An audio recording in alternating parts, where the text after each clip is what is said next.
فایز از کجا آمد؟ دو فایز از آنجا آمد که دوام 15 ساله یک مراتب رئیس حزب و حکومت جمهوری تاجیکستان رئیس حکومت جمهوری تاجیکستان باید برنامه یگان گپ نقدیم. من میدونم دو فایز از کجا آمد.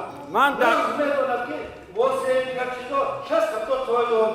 این خودش با یگان میکنه زن. من از شما خواهش میکنم حکومت عزیز میشود، عزیز نمیشود. پرزیدنت نفس میدونه که شما عزیز نیستید. یک پتخلیم او هستید.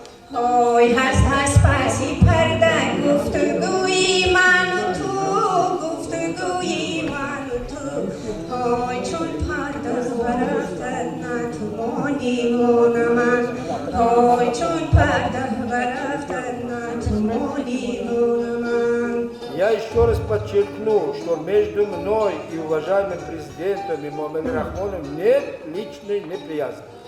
های آنان کی کهن بودند و آنان کی نوند جان آنان کی نوند های هر یک پای یک دیگر یک ها یک بیروند های هر یک پای یک دیگر یک ها یک بیروند.